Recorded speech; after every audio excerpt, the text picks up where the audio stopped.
Eşqim müəllim, eşqim müəllim. Eşqim müəllim, eşqim müəllim. Sizə bir sualımız var, olar. Ən çox verilən suallardan biri müəllim. Son qalan günləri abituriyentlər necə dəyərləndirsin?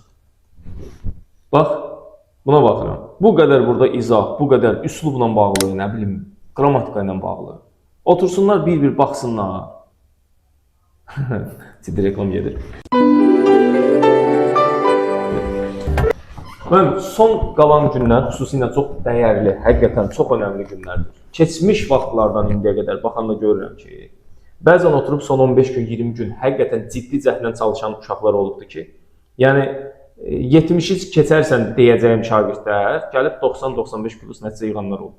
Bu həqiqətən mübaliğə deyil. Belə uşaqların bir ikisindən də video çəkib paylaşacağım sübut olaraq.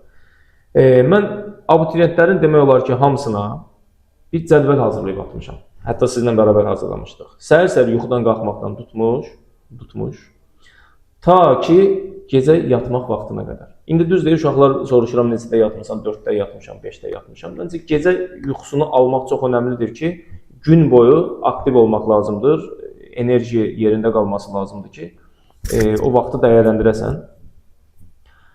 Son vaxtlarda imtahana düşəcək müəyyən mövzular var. Deyək ki, qrammatik olaraq deyirəm. Onları ciddi təkrar eləmək lazımdır, videolarına baxmaq lazımdır. Bax, xüsusilə cümlə üzvlərinin təhlilindən bir sual.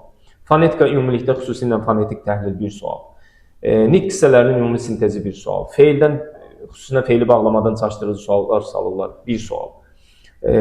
Canım sənə desin, köməkçi nitq hissələrinin ümumi hamısı birlikdə bir sual ki, bunlar üçün də biz onsuz da eləyirik. Hər dərs deyək ki, bir buraxılış imtahanının özünün sualını işləyirik. Əlavə də o qədər mətin. Yəni, hansı mətni işləyirlərsə, fərqi yoxdur. Yəni, əsas odur ki, söz bazaları yüksək olsun, söz bazaları çox olması lazımdır.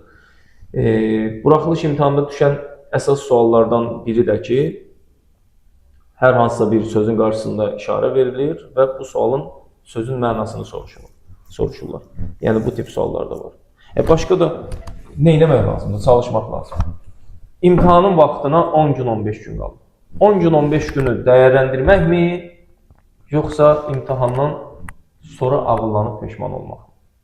O qapının ağzında gəlib çöldə oturur, ağlayan az uşaq olmadı.